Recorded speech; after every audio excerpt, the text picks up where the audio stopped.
तो देख लेते हैं यूपी पेट के लिए जो 15-16 अक्टूबर को लगा है एक शॉर्ट वीडियो। इसमें पेट के बारे में बात कर लेते हैं और पेट के अकॉर्डिंग भारत का भूगोल देख लेते हैं। बहुत महत्वपूर्ण टॉपिक है, 3-4 क्वेश्चन तो आने चाहिए मेरी समझ से। देखिए सबसे पहले भारत का क्षेत्रफल देख लेते हैं।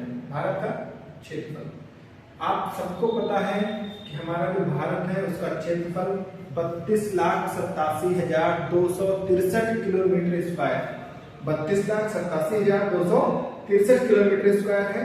इसमें से 78,114 किलोमीटर एरिया है ये वाला, वो कब्जा कर रखा है पाकिस्तान ने। और इस हिस्से को पाकिस्तान ने अपने कब्जा किए हुए हिस्से में से 5180 किलोमीटर यानी कि 5180 किलोमीटर का जो एरिया है वो चाइना को गिफ्ट कर रखा है। इसके अलावा चाइना ने भी हमारा 37,555 किलोमीटर हिस्सा कब्जा कर रखा है, जिसको हम लोग अक्साई चीन के नाम से जानते हैं। तो पाकिस्तान और चाइना दो ये ऐसे देश हैं जिन्होंने भारत की बहुत सारी जमीन पर कब्जा कर रखा है। इसके अलावा हम जानते हैं कि जो भारत है इसका क्षेत्रफल के आधार पर दुनिया में जो नंबर है वो 7वां है। मतलब भारत से पहले 6 देशों का क्षेत्रफल हमसे ज्यादा है। उनमें से पहला देश आता है सबसे पहले रूस, दूसरे नंबर पे आता है कनाडा, तीसरे नंबर पे आपका आता है, यहाँ देखिए ध्यान से लिखा होगा, अमेरिका, क्योंकि अमेरिका कॉन्टिनेंट काफी बड़ा होता है। चौथे नंबर पे फिर आपका आ जाता है चाइना, 5वें नंबर पे फिर आता है आपका ब्राजील, 6ठे नंबर पे आपका आ जाता है ऑस्ट्रेलिया और 7वें नंबर पे अपना भारत। 7वें नंबर पे भारत आता है। इस 7वें नंबर पे भारत आने के बावजूद भारत का दुनिया में जो परसेंटेज है वो महज 2.4% ही है। मतलब दुनिया में जितनी भूमि है उसका हमारे पास केवल 2.4% हिस्सा ही है भारत के पास। और जो दुनिया में जनसंख्या है उसका हमारे पास सबसे ज्यादा तो दूसरे नंबर पे हम लोग जनसंख्या की दृष्टि से आते हैं और लगभग 17.5% जनसंख्या भारत में निवास करती है। तो क्षेत्रफल में एरिया कितना है? महज 2.4% और जनसंख्या पॉपुलेशन कितनी है? 17.5%।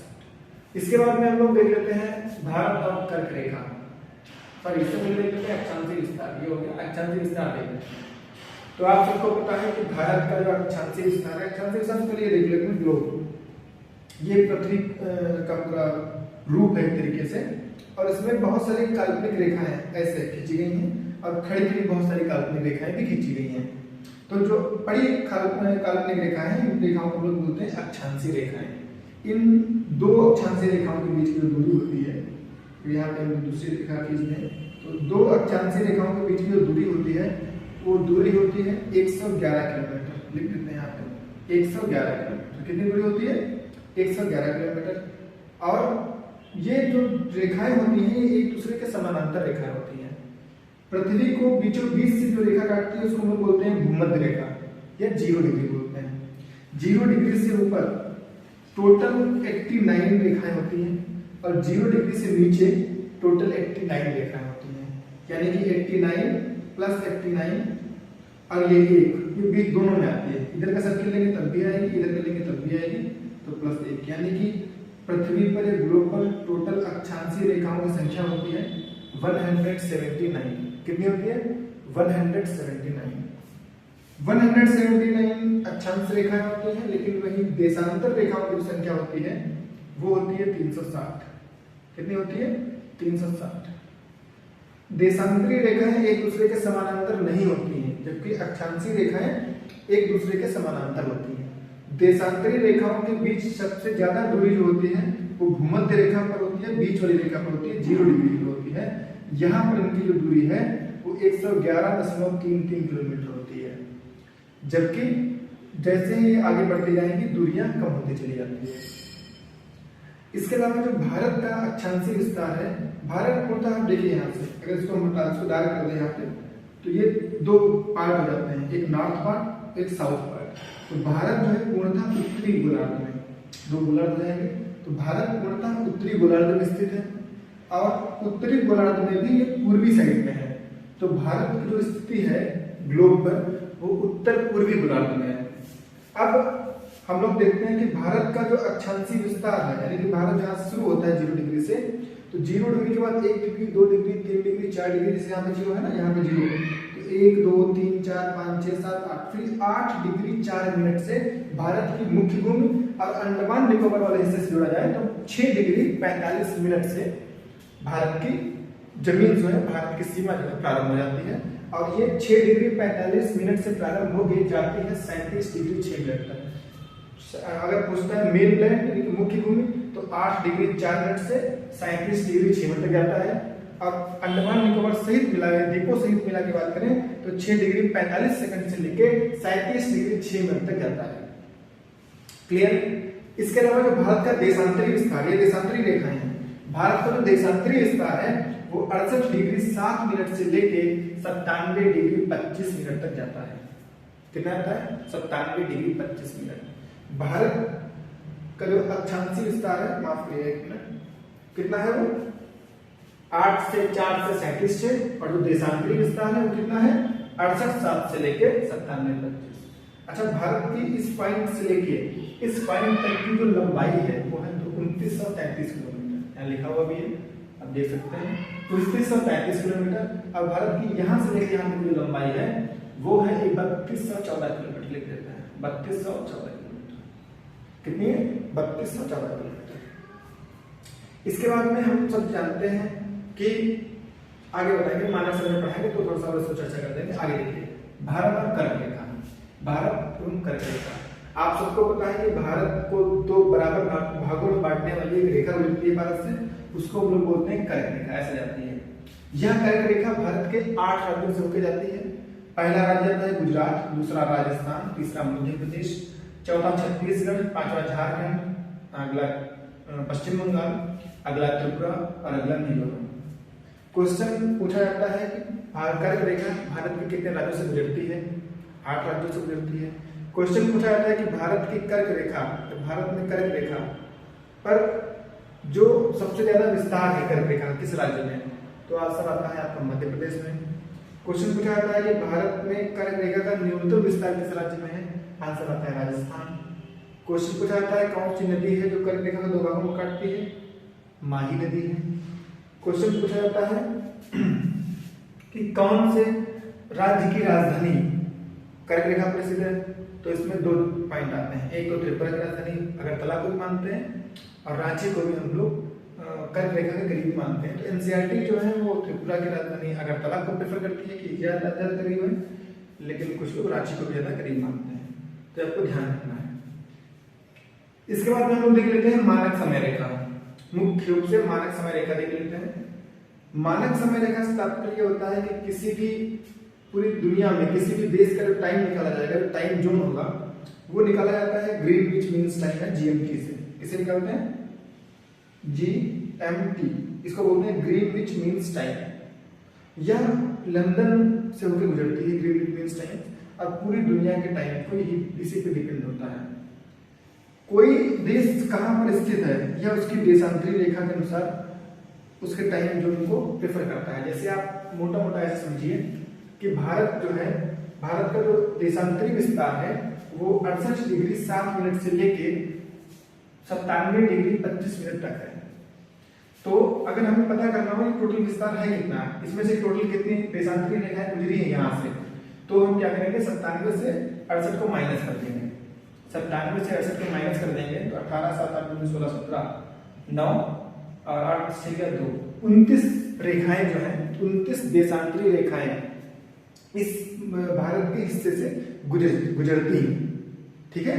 और 29 जो देशांतरी रेखाएं गुजरती हैं तो हमको एक ऐसी रेखा माननी चाहिए बीच की, जिसको अगर हम टाइम जोन माने तो उस टाइम जोन के अकॉर्डिंग हमारे पूरे भारत का जो टाइम है वो समान रहेगा लगभग हर जगह पे। तो इसके लिए क्या करते हैं हम लोग 29 को 2 से डिवाइड कर देते हैं। तो आंसर आता है आपका 14 14 14.5 आता है। 14 होता है ना, 14.5 हो गया। अब ये जो 68 डिग्री है, 7 मिनट को हम छोड़ देते हैं 1 मिनट के लिए, 68 डिग्री ही मान लेते हैं। तो 68 में अगर हम 14 जोड़े तो हमारा आता है 8 4 12 6 2 8 82.5 डिग्री। इसीलिए हम लोग 82.5 डिग्री को भारत की मानक समय रेखा मानते हैं, क्योंकि 29 देशांतरी रेखाओं में से जो सबसे बीच की रेखा है वो रेखा कौन सी है? 82.5 डिग्री रेखा है। 29 देशांतरी रेखाएं जो भारत के क्षेत्र से गुजरती हैं, उनमें से जो बीचों बीच की रेखा है वो 82.5 डिग्री है। और हमारा जो भारतीय मानक समय डिपेंड है वो इसी रेखा पे डिपेंड है, इसीलिए हमको नाम दे दिया गया है भारतीय मानक समय रेखा। अब इससे क्वेश्चन पूछा जाता है कि भारतीय मानक समय रेखा भारत के कितने राज्यों से गुजरती है? तो इलाहाबाद के नैनी से गुजरते हुए उत्तर प्रदेश है, मध्य प्रदेश है, छत्तीसगढ़ है, उड़ीसा है, आंध्र प्रदेश है। 5 राज्यों से गुजरती है। कौन कौन से? उत्तर प्रदेश, मध्य प्रदेश, छत्तीसगढ़, उड़ीसा और आंध्र प्रदेश। एक ट्रिक भी चलती है, आंधी में छाता ऊपर उड़ा, तो आंधी से आंध्र प्रदेश, में से मध्य प्रदेश, छाता से छत्तीसगढ़ और ऊपर से उत्तर प्रदेश और उड़ा से उड़ीसा। ये भी आपको याद रखना है। तो ये भारतीय मानक समय रेखा हो जाती है। क्यों 82.5 डिग्री को ही हम लोग अपनी मानक समय रेखा मानते हैं? ये चीज भी आपको क्लियर हो गई होगी, उम्मीद करते हैं। ठीक है, इसके बाद हम लोग देख लेते हैं कि जो टाइम डिपेंड करता है, जो ग्रीनविच मीन्स का टाइम है, हम आप लोगों ने खूब पढ़ा होगा, खूब सुना होगा कि भारत का जो समय है वो GMT से 5.5 घंटे आगे है। कितना आगे? 5.5 घंटे आगे है। बहुत जगह लिखा रहता है, तो आपने सुना होगा। तो वो क्यों आगे है, कैसे आगे है, क्या होता है आगे पीछे सिस्टम, आइए हम लोग समझते हैं। कोई भी देश 0 डिग्री पे डिपेंड करता है, 0 डिग्री पे डिपेंड करता है, ग्रीनविच मीन टाइम से ही डिपेंड होता है उसका टाइम। इतनी बात क्लियर है। पूरी पृथ्वी पर 360 देशांतरी रेखाएं गुजरती हैं और 360 देशांतरी रेखाओं पूरा एक राउंड लगाने में, यानी कि पूरी पृथ्वी, जैसे अगर हम मान लें पृथ्वी है, गोल पृथ्वी है और ये पूरा एक चक्कर लगाने में इसको 24 घंटे का समय लगता है, सभी को पता है। और इसमें जो देशांतरी रेखाओं की संख्या है वो 360 है। तो अगर इस 24 घंटे को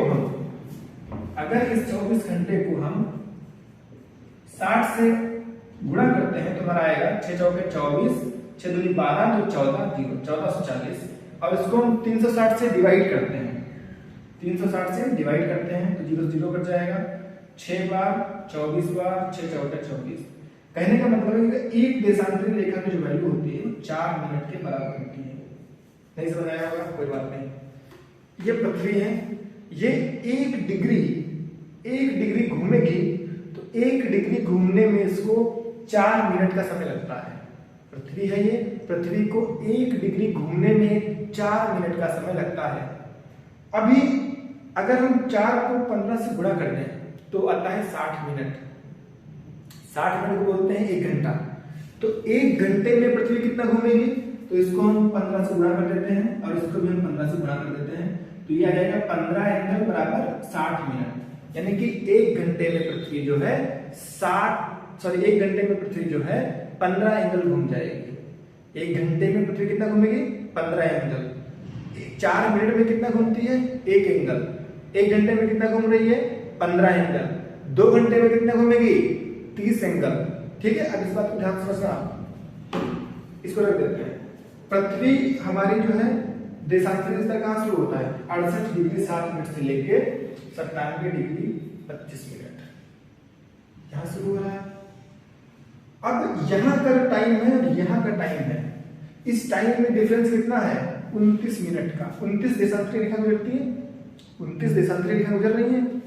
एक देशांतरी रेखा में टाइम, एक देशांतरी रेखा का जो वैल्यू होती है, एक देशांतरी रेखा के बराबर घूमने में पृथ्वी को कितना टाइम लगता है? 4 मिनट। 29 देशांतरी रेखाओं को घूमने में, 29 देशांतरी रेखाएं पार करने में कितना टाइम लग जाएगा? 4 से गुणा कर देंगे तो आ जाएगा लगभग कितना आएगा? 2 में 18 और 2 में 4 2 में 18, तो सॉरी 4 में 36 होता है, क्या करना है? 4 में 36, 4 में 8, 9 10 11, 116 मिनट। कितना आ गया? 116 मिनट। 2 घंटे में होते हैं 120 मिनट। 2 घंटे में कितने मिनट होते हैं? 120 मिनट। 2 घंटे में 120 मिनट ही होते हैं। 116 मिनट लगे हैं 29 देशांतरी रेखाओं को पार करने में। यानी कि अब आप ऐसे समझिए कि जब यहां पे सूर्योदय हो रहा होगा उसके 2 घंटे के बाद, लगभग 2 घंटे, 116 मिनट के बाद, 116 मिनट के बाद यहां पे सूर्योदय हो जाते हैं। क्योंकि ये पृथ्वी है हमारी, क्या है ये? पृथ्वी है। इस पृथ्वी पे ये सूर्य की रोशनी आ रही है और अगर हम इसको देखिए आप ध्यान से, इसको, ये पृथ्वी है, इसके ऊपर सूर्य की रोशनी आ रही है, इस सूर्य की रोशनी यहाँ पे तो पड़ रही है, यहाँ पे अरुणाचल प्रदेश का हिस्सा है, और यहाँ पे हम मान लेते हैं ये वाला हिस्सा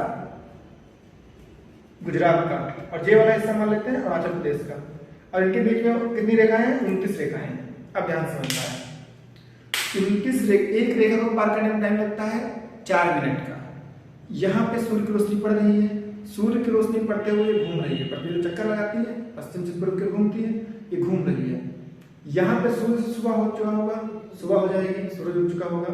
इसके बाद में जब पृथ्वी घूमेगी घूमेगी घूमेगी तो लगभग 2 घंटे में ये 30 एंगल घूम चुकी होगी, और लगभग 2 घंटे के बाद ये वाली सिचुएशन यहाँ पे आ चुकी होगी, और यहाँ पे उजाला हो रहा होगा, यहाँ पे सूर्योदय हो रहा होगा।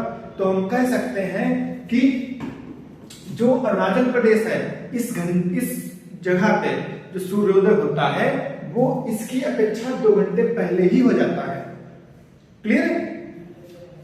यानी कि 2 घंटे पहले यहाँ पे सूर्योदय हो गया, और 2 घंटे के बाद यहाँ पे सूर्योदय होता है, जो जहां पे देशांतरी रेखाओं की टाइम जोन में निकालने में बहुत बड़ी भूमिका होती है। ऐसे समझिए, एक क्वेश्चन दिया है वो इसको लगाइए तो उसको ज्यादा समझ में आएगा। जब भारतीय मानक समय के यहाँ उत्तर पर अर्धरात्रि है, अर्धरात्रि का मतलब रात के 12 बजे, एक स्थान पर सुबह के 6 बजे है, यानी कि 12 से 6 के बीच में कितना गैप हुआ? 6 घंटे का। 1 घंटे में कितना घूम जाती है पृथ्वी? 15 एंगल। 6 घंटे में कितना घूमेगी? 15 गुणे 6, 15 गुणे 6, 1 सेकंड।